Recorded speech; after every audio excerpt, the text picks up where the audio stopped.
طالوت کی بادشاہی۔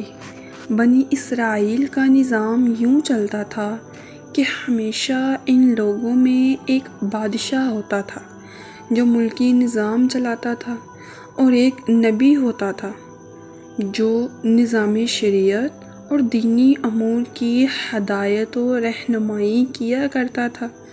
اور یوں دستور چلا آتا تھا کہ بادشاہی یہود ابن یعقوب علیہ السلام کے خاندان میں رہتی تھی، اور نبوت لادی بن یعقوب علیہ السلام کا درہ امتیاز تھا۔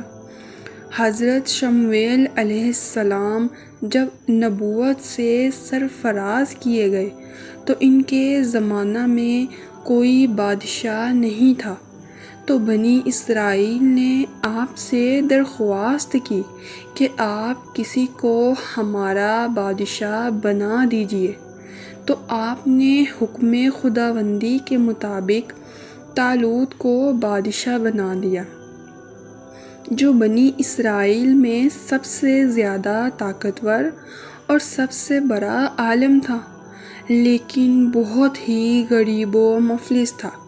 چمڑا پکا کر یا بکریوں کی چرواہی کر کے زندگی بسر کرتا تھا۔ اس پر بنی اسرائیل کو اعتراض ہوا کہ طالوت شاہی خاندان سے نہیں ہے، لہٰذا یہ کیوں کر اور کیسے ہمارا بادشاہ ہو سکتا ہے؟ اس سے زیادہ تو بادشاہت کے حقدار ہم لوگ ہیں، کیونکہ ہم لوگ شاہی خاندان سے ہیں۔ پھر طالوت کے پاس کچھ زیادہ مال بھی نہیں ہے۔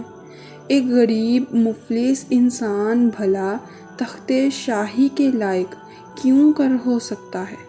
بنی اسرائیل کے اس اعتراض کا جواب دیتے ہوئے حضرت شمویل علیہ السلام نے یہ تقریر فرمائی کہ طالوت کو میں نے نہیں بلکہ اللہ تعالیٰ نے بادشاہ کے لیے چن لیا ہے، اور ملک اللہ کا ہے، وہ جس کو چاہے اپنا ملک عطا فرما دے۔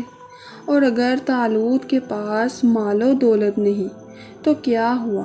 دیکھو وہ کتنا طاقتور ہے اور کتنا بڑا صاحب علم ہے، اور سلطنت چلانے کے لیے مال سے زیادہ طاقت اور علم کی ضرورت ہوتی ہے۔ پھر ان باتوں کے علاوہ طالوت کی بادشاہی کا نشان یہ ہے کہ وہ تمہارا صندوق جو تم سے چھین لیا گیا ہے وہ تمہارے پاس آ جائے گا۔ چنانچہ تھوڑی دیر کے بعد 4 فرشتے صندوق لے کر آ گئے اور صندوق کو حضرت شمویل کے پاس رکھ دیا۔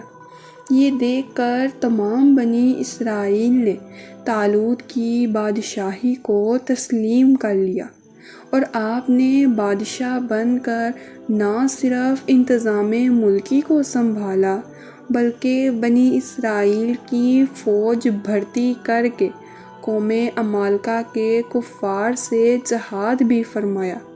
اللہ تعالیٰ نے اس واقعے کا ذکر قرآن مجید میں فرماتے ہوئے اس طرح ارشاد فرمایا، جس کا ترجمہ یہ ہے کہ اور ان سے ان کے نبی نے فرمایا کہ بے شک اللہ تعالیٰ نے طالوت کو تمہارا بادشاہ بنا کر بھیجا ہے۔